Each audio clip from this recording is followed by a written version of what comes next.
네, 좀 전에 보신 것처럼 기초지방정부조차도 이제 가구당 20만 원을 지원할 수 있을 만큼 마음 먹으면 얼마든지 서민에 대한 난방비 지원이 가능합니다. 특히 재정 여력이 기초정부보다는 훨씬 더 클 광역 그리고 특히 중앙정부에서는 정말로 우리 국민들의 고통을 조금이라도 공감한다면 즉시 충분히 난방비 지원이 가능하다는 점을 다시 한번 지적하면서 정부의 난방비 지원을 촉구합니다. 난방비 폭탄뿐만이 아닙니다. 지금 교통비 그리고 전기요금까지 가스요금까지 물가가 천정부지입니다. 국민들의 고통이 얼마나 클지 우리가 충분히 이해할 수 있습니다. 그런데도 정부 여당이 별다른 대책도 없이 1월 임시회 내내 민생법안 처리를 가로막았습니다. 사실상 정치 파업을 한 것입니다. 우리 국민들을 고통 속에 방치하고 한가하게 정쟁이나 일으키면서 1월 한 달을 낭비한 것이 참으로 안타까운데 이번 2월 국회에서는 실질적인 대책들을 협의하기를 기대합니다. 특히 양곡관리법 또 각종 일몰법 처리는 당연히 해야 될 일입니다. 거기다가 우리 더불어민주당이 제안한 30조 원 민생 프로젝트에 대해서 실질적 협의와 진척이 있기를 기대합니다.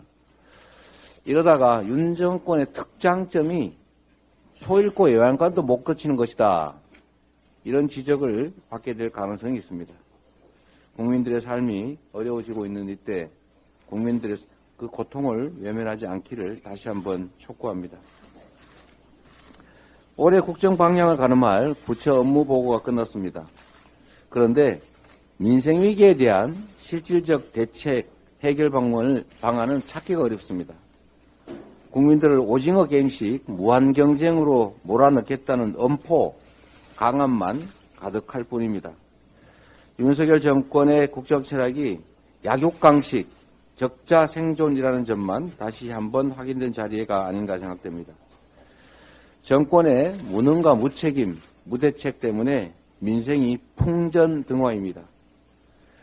전기료 폭탄 고지서가 곧 날라올 텐데 그 전에 대책은 세우지 못했을지라도 사후 대책이라도 충분히 만들어내기를 다시 한번 촉구드리는 바입니다.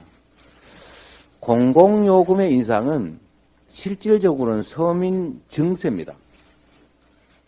우리 윤석열 정권이 부자 감세에 매달리는 그 정성에 그 열정에 10분의 1만 서민들의 관심을 쏟아도 사실 이런 문제들은 충분히 해결할 수 있다는 생각이 듭니다.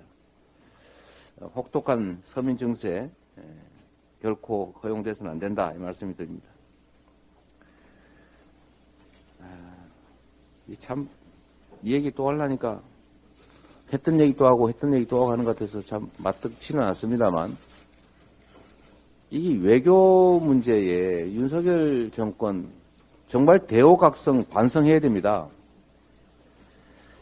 이 언론 보도에 따르면 이 한일 관계에 강제동원 배상 문제가 계속 꼬이고 있는 것 같습니다. 전범기업이 직접 배상에 관여하지 않는 방식으로 한일 당국 간의 의견을 모으고 있다는데 결국 배상 책임을 인정하지 못하겠다는 일본 측 주장을 우리 정부가 공식적으로 인정하는 것이나 다름이 없습니다. 강제징용 피해자들을 관계 개선의 걸림돌 정도로 취급하는 정부의 인식이 결국 이런 한일 관계 외교 재앙의 원인이 되고 있습니다. 이 정권의 국적이 어딘지 의심하는 국민 일각의 지적이 전혀 근거가 없는 것이 아닙니다. 피해자에게 가해자가 책임을 지는 것이 아니라 제3자들이 돈을 모아서 일부 비용을 지어준다 해도 이 전쟁 범죄라고 하는 것을 덮을 수도 없고 국민도 그리고 역사도 납득하지 않을 것입니다. 특히 애꿎은 우리 국내 기업들에게 배상 책임을 넘기는 것은 정말로 역사에 죄를 짓는 행위다라는 지적을 다시 한번 드립니다. 가해자의 진솔한 사죄 그리고 피해자의 동의, 합당한 법적 배상이 문제 해결의 유일한 길이라는 점을 다시 한번 지적하면서 정부 여당의 각성을 촉구합니다. 이상입니다.